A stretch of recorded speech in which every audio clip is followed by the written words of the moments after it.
You know, it is preposterous. It is unthinkable. It is infuriating.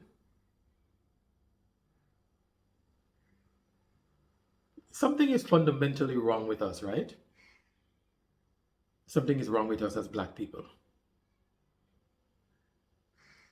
And every day, as I navigate through life, every day, I'm I'm realizing that as a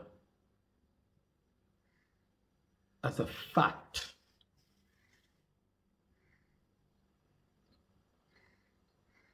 If you do not control your economy, you have nothing. Now, you guys know that lately I've been talking about the agriculture sector, yeah? And I've been researching, um, different produce that is grown here in Tanzania, specifically for exportation and even like local consumption, right? And I gave you guys in a previous video the breakdown of the different crops, right? And now I've been researching tomatoes, okay? And I've been up early this morning and I've been researching and I was on YouTube and I came across this thing, right? When your country borrows money from China, the IMF, you do not control your economy anymore because now they set the terms of agreement for that loan.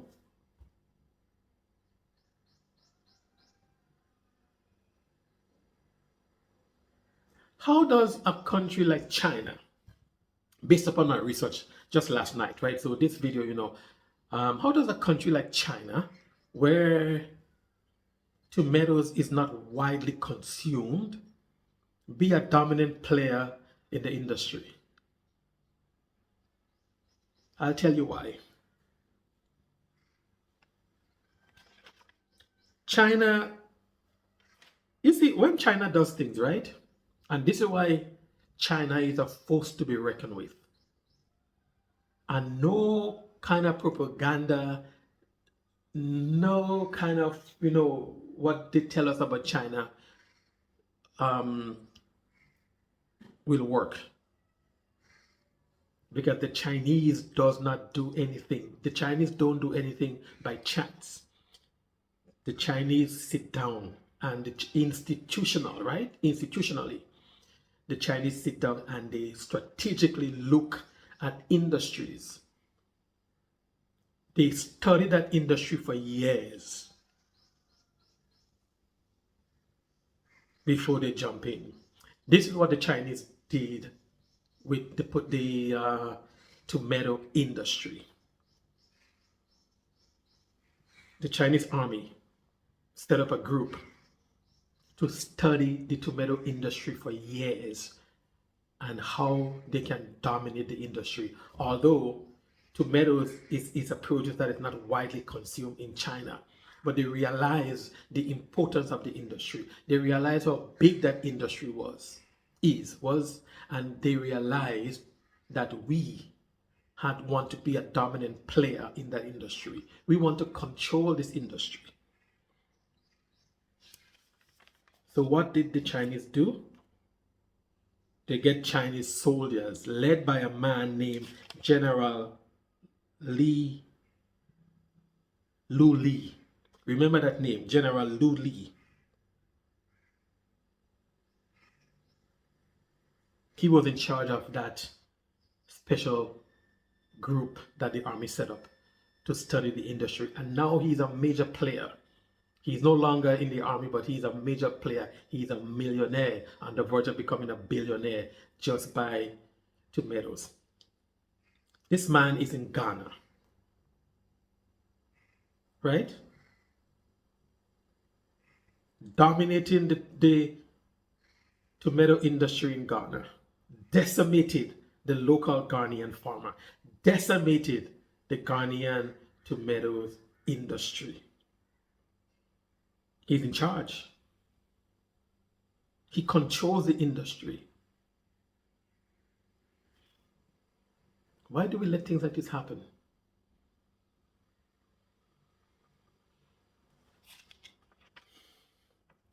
Tomato is widely consumed in Africa, yeah? We just keep it in Africa. We know it's a worldwide thing, but tomato is widely consumed in Africa. There is a Chinese group called the Chalkin Group. This is the group that was formed by the Chinese army, yeah? Right now, they are the number 2 tomato paste producer in the world. So when you go to your local supermarket and you buy Heinz and you buy whatever brand of ketchup you buy, whatever brand of tomato product you buy, guarantee you the paste that is used to make those products comes from China. The Chalkin Group, the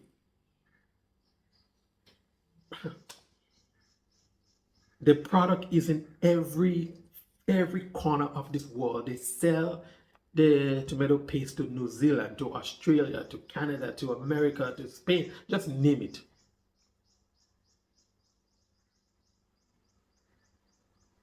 We, as African, we as the continent of Africa, we have fertile land here. And we give up the ability to feed ourselves. And we import this, we can grow fresh tomatoes here. It's grown here, right? It's grown here. But we rather buy imported. Why do we do this? We sell our raw product, we sell our cocoa bean, and then we import chocolate. Nigeria is a country that has oil, right? They sell the oil and then they buy refined oil, refined gas and diesel. They have to pay a higher price. We sell our cocoa bean and then we buy chocolate and Milo and all those type of products back.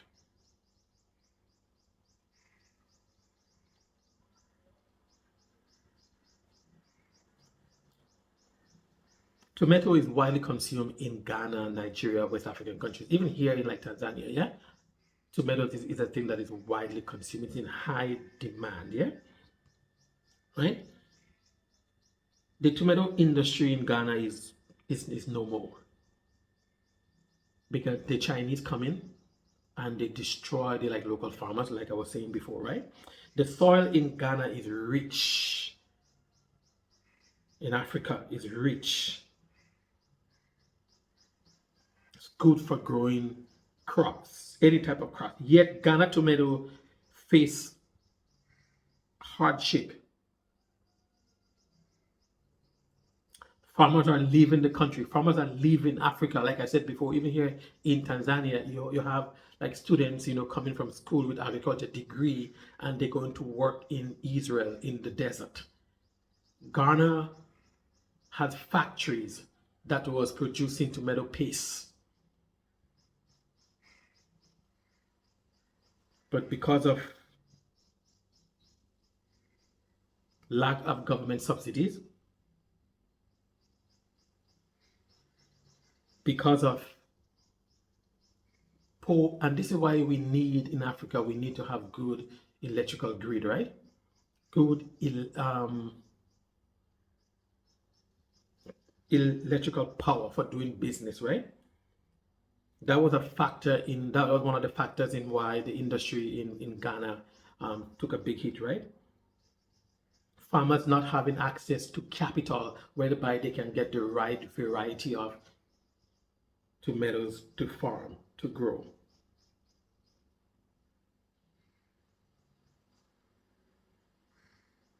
Made them cannot compete.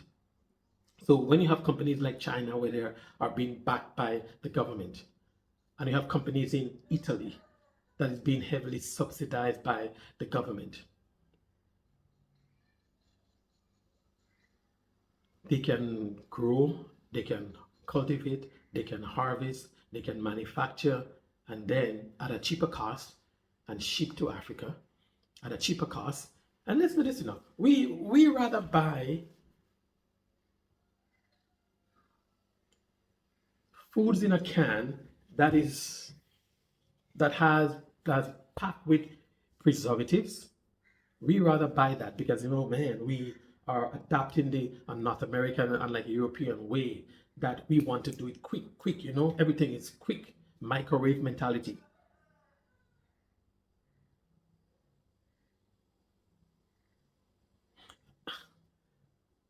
And those foreign companies, they know that. And they know how lucrative the market is in Africa for tomatoes. So they bring in, because of like trade policies, when government borrow money from the IMF and the World Bank and China, whatever, well, you have to take our product. We're going to give you the loan that you need, but we're going to be dumping our products into your country. So because of trade policies, the African countries, African leaders cannot say, no, you want the $5 billion loan, you have to sign off on this agreement. The IMF and the World Bank set trade policy that African leaders have to sign off on. If you want this loan, you have to sign off on this trade policy. A country like Ghana, listen to this, right? Where the tomato industry was strong, vibrant. They had factories, that produce paste or whatever, right? A country like Ghana started in 1996 to import tomatoes, yeah? In 1996, they imported 1,272 tons, right? In 2000, 4 years later, 13,000 tons. 2005, 35,000 tons, right? Now, in 2023, Ghana imported 141,000 tons of tomatoes. Why? And when the industry in Ghana that was vibrant have been destroyed, look at the amount of tomatoes that is being imported into Ghana in cans, and the local farmers in Ghana are struggling.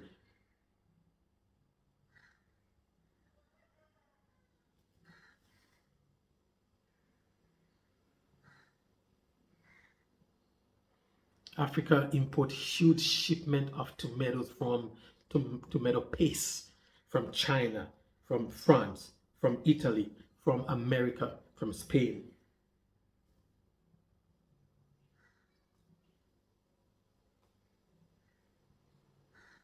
I was just watching those documentaries online and tell you, man, it made me sad.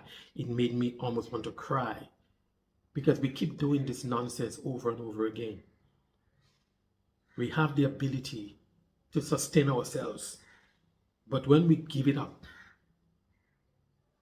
we become vulnerable. If you do not control your economy, you have nothing.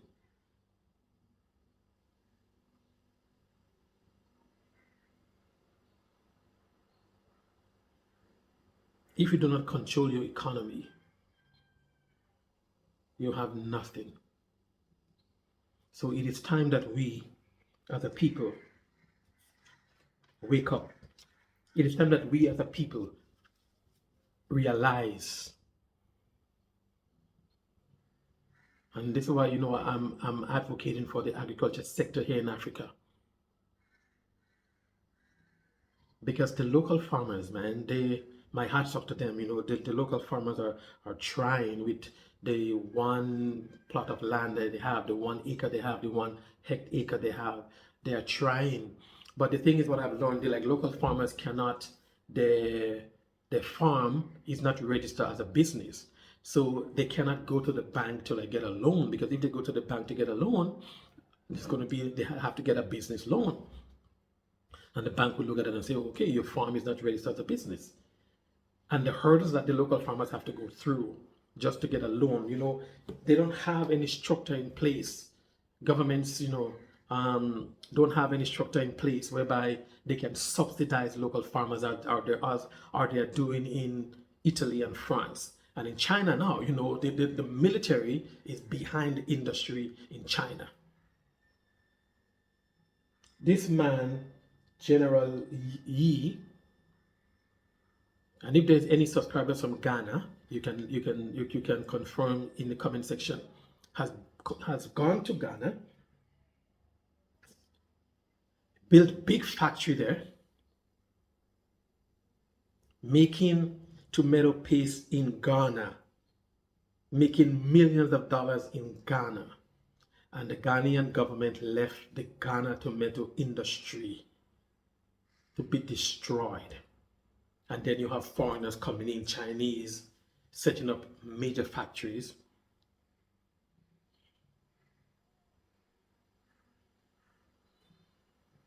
And they are not buying the tomatoes from the local farmers because there's a certain variety that they need that the local farmers cannot afford. They are making tomato paste in your country, selling to your people, and your local farmers crossing the desert to go to Italy to work on farms in Italy in poor, downright shameful conditions. What is wrong with us?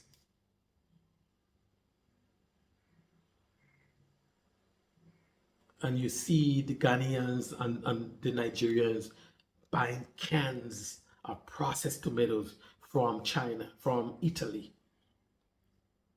from France.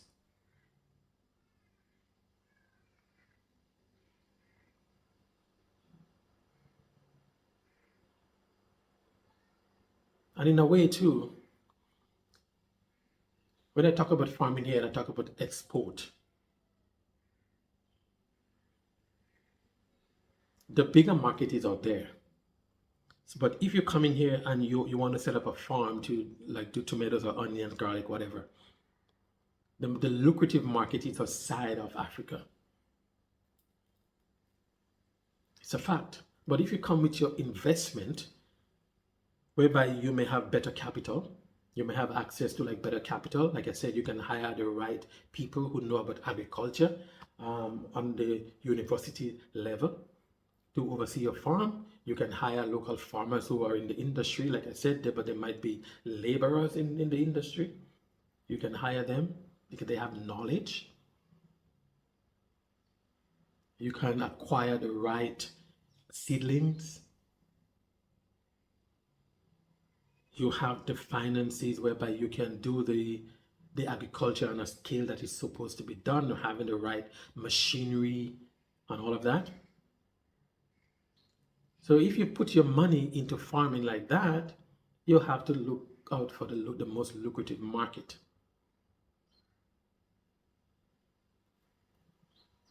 But we black people, man, we have the know-how. We black people from the diaspora, we may have a little capital.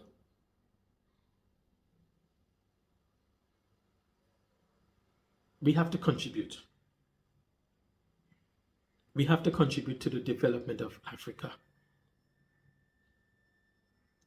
You understand? Governments alone did not build Europe. Government alone did not build North America. But what government did, they had policies in place whereby they made it easier for investors. They made it easier for entrepreneurs to thrive.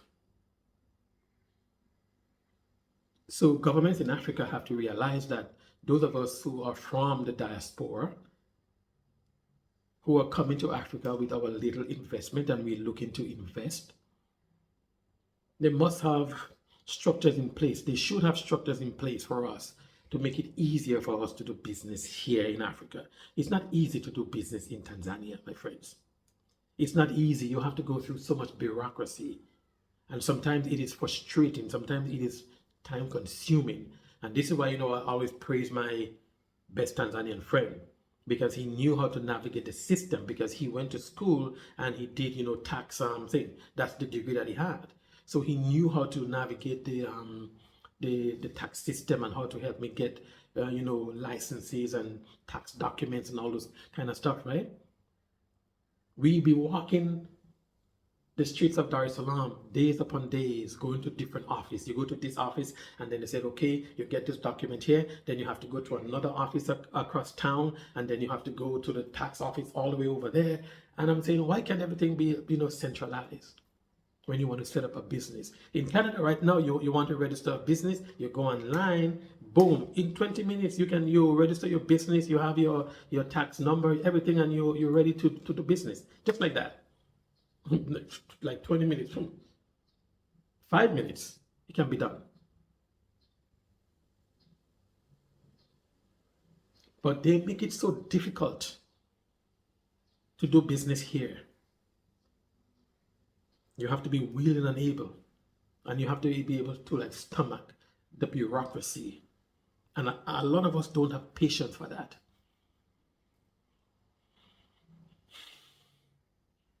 So we have to come to the realization that in order for us to take charge of our destiny, we have to be able to feed ourselves. And it's not that we can't. We have the land that is rich and fertile. But our leaders are messing it up for us. The amount of tomatoes I see on the market here, and the amount of tomatoes that Tanzania export,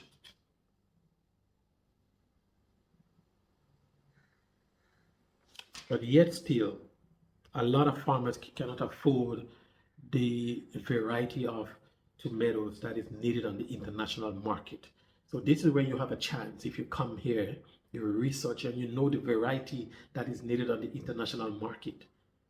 So you'll be able to buy those seedlings, you'll be able to cultivate it the way that it's supposed to be done. And I know some people was, I was reading comments, they talk about pesticides and whatever. Yeah, I mean, you can do organic, farming here, right? But there's a lot of regulation, there's a lot of certification and stuff that you have to have, right?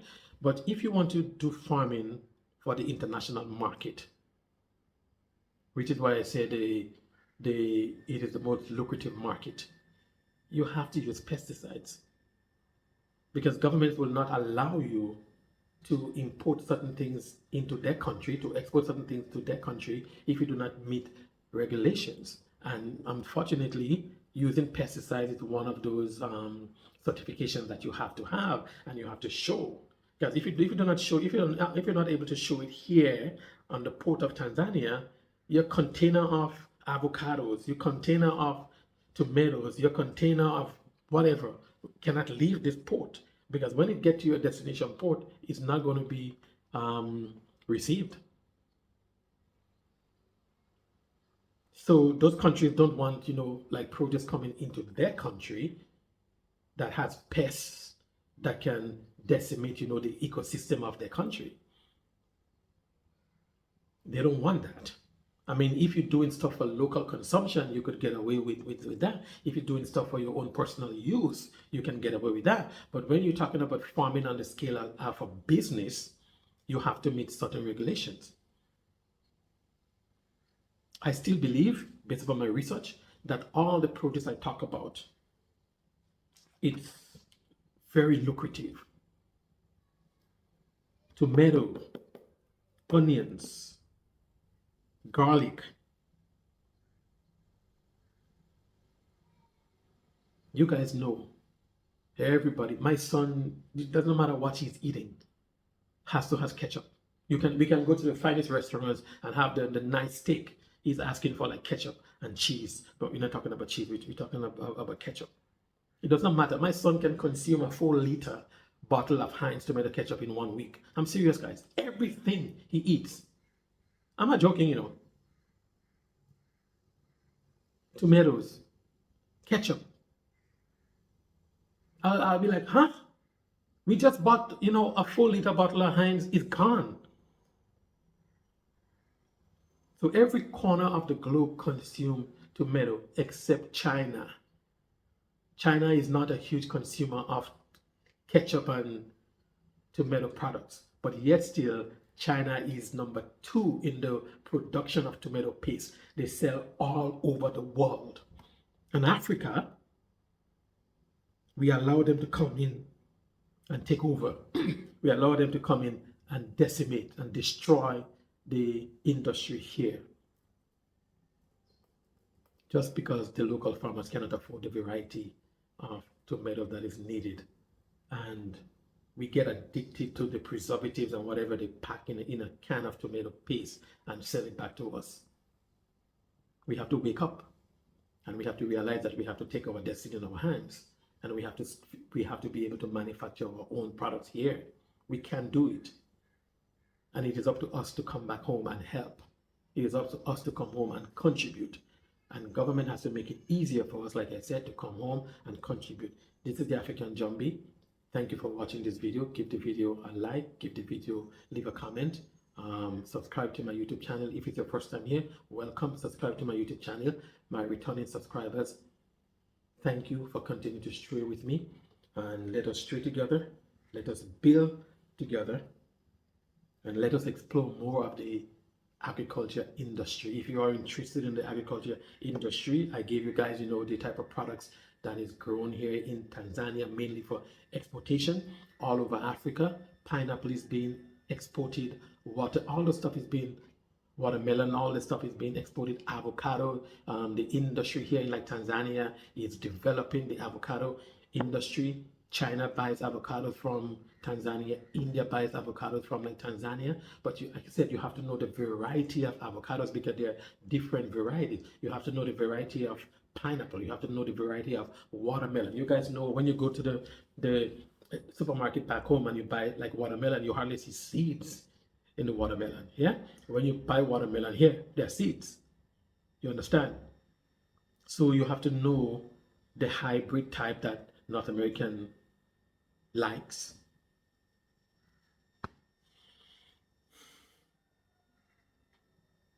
So this is where you come in. If you have a little investment and you want to invest in Africa safely, I'm an advocate for the agriculture sector. It is safe, it is profitable, people gotta eat. People have to eat.